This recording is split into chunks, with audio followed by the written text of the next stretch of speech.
Hey, what's up, everybody? It's Ryan Stewman here, and I want to share with you a combination of things that I have used to get through the hardest times in my life. And my goal for this video is that it helps you get through the hard times in your life as well, not just the time that we're going through right now. Because let's be real, we're going through a tough time. We're politically divided. There's been a pandemic. For the first time in my 40 years on this planet, the government's telling us who can and who can't work. They're calling us things like non-essential.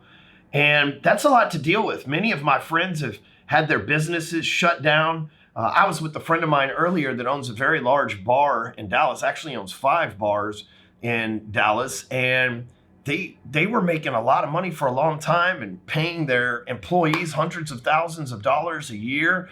And just like out of nowhere in March, they shut them down. Last month, they let them reopen so they could start trying to work their way. They let them reopen at 25% and then 50%. And then they just shut them back down again out of nowhere. Imagine, and some of you don't have to imagine, you know the feeling, but imagine just having your business stripped from you and told that you can't work there just like overnight. Like one day, hey, tomorrow be here at 10 o'clock. And then the next day, it's like, hey, all right, don't be here at all. We can't open our doors yet again. See, I've been through some hard times in my life.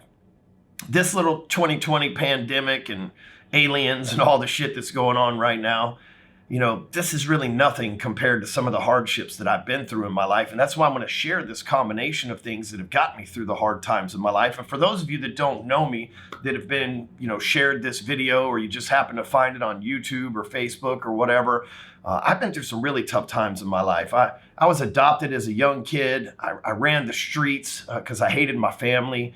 Like most kids that were adopted and run the streets and drop out of high school, I end up going to prison. I end up being addicted to drugs, not necessarily in that order, as you can imagine. Then I got my life together and I fell into a situation that sent me back to prison again, in a total of 8 or 9 different prisons that I've had to be inside of throughout the state of Texas and federal facilities. Just been through some really rough times. And I'll tell you a story about probably the roughest time of my life and how I discovered this combination of things that allowed me to get through it, so that you can kind of feel like what you might be going through right now financially and business-wise.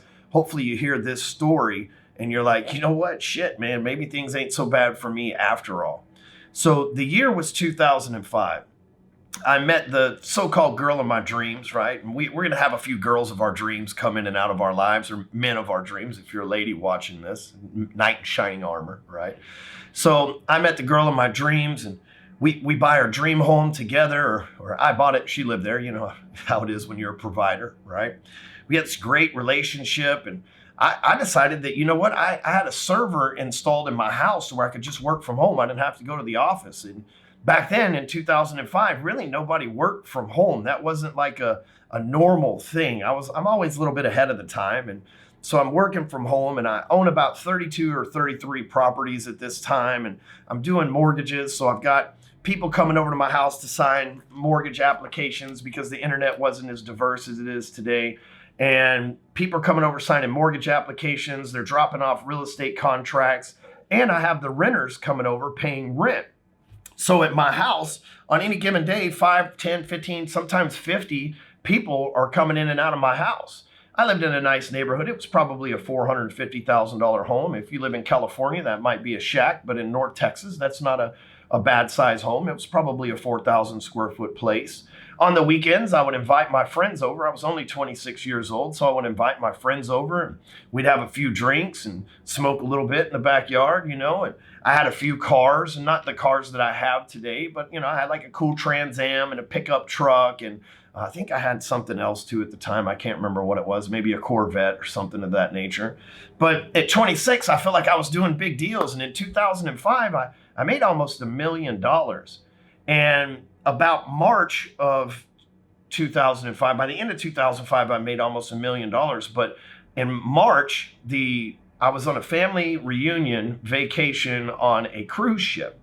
And when I got in from the cruise on Monday morning, I drove from Galveston, Texas to my house in Allen, Texas.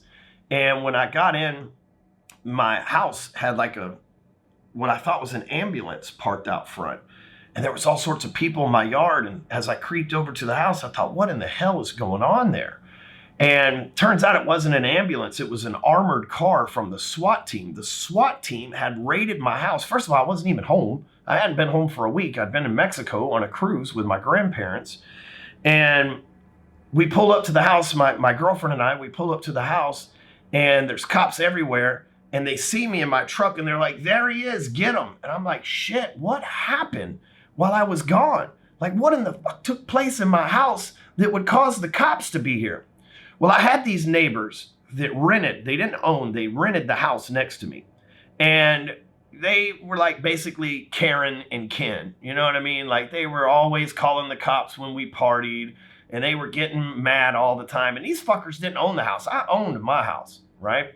So I disrespected them quite a few times because they were assholes. They could have just come over and told me to, turn the radio down. And it wasn't even loud. It was just the fact that their bedroom window was right next to my fence. So when they'd be trying to go to sleep, we might be in the pool or whatever and talking loud or whatever. They were just fucking assholes.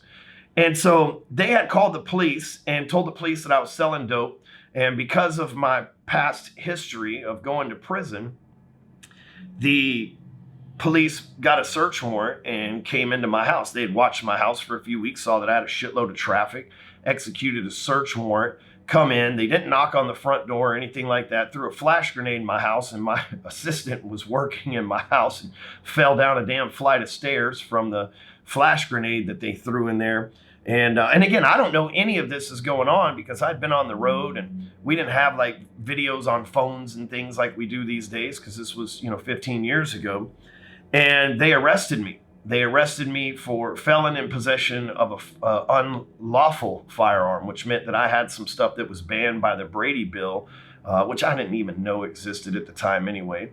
And so long story short, I was arrested, held on $50,000 bond. I paid the $5,000 to bond out of prison. And at this point in the story, most people would have just folded under the pressure. They would have thought, well, the force of average got me. Here I was making money, living on top of the world. I have working from home, living my dream life with all these investment properties and the girl in my dreams. And the force of average just got me. Most people would have quit, but there was this combination of things, and I'm going to share with you that I've been alluding to this whole video that really helped me get through this time because I bonded out the next day, and now I got to go pay $50,000, $60,000 for a lawyer. I end up beating that case, and then the damn feds, the ATF, picked the damn case up, and you can't beat the feds. So I'm going through a mountain of shit, even though I didn't do anything wrong, right? I didn't know that gun was illegal, and hell, the gun belonged to my stepfather. It wasn't even mine in the first place, and I wasn't even home in possession of the gun. It was just this whole shit show of unpredictable things that were taking place in my life. So I couldn't let it distract me from what I needed to do. I knew two things. I knew that I was probably going to wind up going to jail because I'm a two-time loser. It's just going to happen. And B, I knew that I needed to stack as much paper as possible before I went to jail so that A, I could get my girlfriend, who eventually became my wife before I went to prison, which was a huge mistake for a whole other video, but to go and get her to become my wife so she could be the executor of my state, executor or whatever the hell you say of my state while I was gone. And I knew I needed to stack some money. I knew I needed two things. Number one thing that I needed was focus. Okay, while the force of average was trying to distract me with litigation and laws and fighting court cases and cops watching my house and cocksucking neighbors calling the police every chance they got, I needed to stay focused on the task at hand and run the score, which is why that was my first year that I nearly made $1 million. It wasn't quite $1 million, but nearly made $1 million in a year at 26 years old. It's like $770-something thousand that I made that year, staying focused. I knew I needed to stay focused. A lot of people don't understand exactly what focus is, and focus isn't just a staring contest, right? Focus is having an outcome and a plan to make that outcome a reality, and sticking to that plan to make that outcome a reality no matter what distractions are thrown your way. That's my personal definition of focus. So I had to have focus. The second thing that I had to have was faith. I needed faith not only in myself and my ability to stay focused and get through all this shit no matter what was thrown my way, but I needed faith in God. I remember, even though that was probably the toughest time of my life, it was also the best time of my life. I was on fire for God. I was going to church prior to all this happening anyway. But I doubled down. I was going to church every weekend. I was serving in the church. I was stacking chairs, helping the parking lot arrangements. I was a greeter. I mean, I worked at church probably 5 or 6 hours a week on top of my already busy life. I was given my time. I was given my talent. I was given treasure. I was tithing more than I had ever done before. I was literally on fire for God. I wasn't listening to rap music. I wasn't listening to heavy metal. I was listening to good, not like Christian music, like Kumbaya shit, right? I was listening to like 1,000 Foot Crutch and Cutlass, like good Christian bands that are positive music, but still good riffs.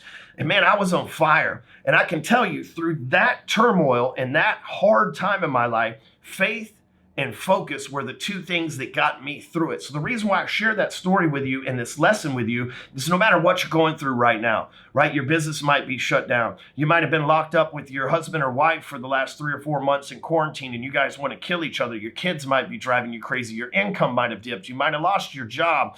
You might have even gotten sick. You might have lost a loved one. All these things that have happened to us Americans over the last few months of 2020, right? The last few months of 2020, all these things that have happened to us. If you're going to get through the next half of 2020, then you're going to need those two things, faith and focus. And when you get focused and when you have faith in not only God, but yourself, nothing can stop you. Nothing can come against you. No weapon formed against you shall prosper, and whatever you shall do will prosper. And I want to give you this encouraging word today because I know a lot of us are struggling out there and we think, how do we beat the struggle?